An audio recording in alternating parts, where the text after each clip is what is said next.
વંદે માતરમ, જય શ્રી રામ, હર હર મહાદેવ. હમણાં જે હરિયાણામાં રેપ કેસ થયો, બહુ દર્દનાક, બહુ ખરાબ. હું તો કહું આવા હરામીને, આવા નરાધમને સજા નહીં, મોત મળવું જોઈએ. એના પ્રાઇવેટ પાર્ટ કાપી નાખો એને ખબર પડે. અને બધા મા બાપને કહું છું, અત્યારે જે રેપના કિસ્સા થાય છે ને એની ઉપર તમને એટલું જ કહું છું કે તમારી છોકરીને સેલ્ફ ડિફેન્સ શીખવાડો, નાનેથી લઈને મોટે સુધી.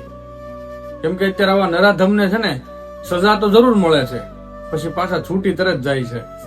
અત્યારે કેવું છે કે પૈસા ફેંકો, તમાશા દેખો. કોર્ટ કચેરીમાં એવું છે, પૈસા ફેંકો, નરાધમ છૂટી જાય. એમ નહીં, તમારી છોકરીને એવું શીખવાડો કે ન્યાન કાપી નાખે એને ખબર પડે. સજા જ ન્યાન થઈ જવી જોઈએ. શીખવાડો તમારી છોકરીને સેલ્ફ ડિફેન્સ, એને હિંમત આપો. ક્યાં સુધી તમે આ કેન્ડલ લઈ લઈને આટા મારશો? આપણા ગુજરાતમાં હું રેપ કેસ નથી થતા, કેટલા રેપ કેસ થાય, દબાવી દેવામાં આવે છે. 15 દી, 20 દી, મહિનો, 2 મહિના હાલ છે, પછી નહીં હાલે. તો જવાબ આપતા શીખી જાઓ. અને બધા મા બાપને કહું છું, બધી છોકરીઓને કહું છું, હું તોડ જવાબ આપો આવા હરામીને, આવા નરાધમને.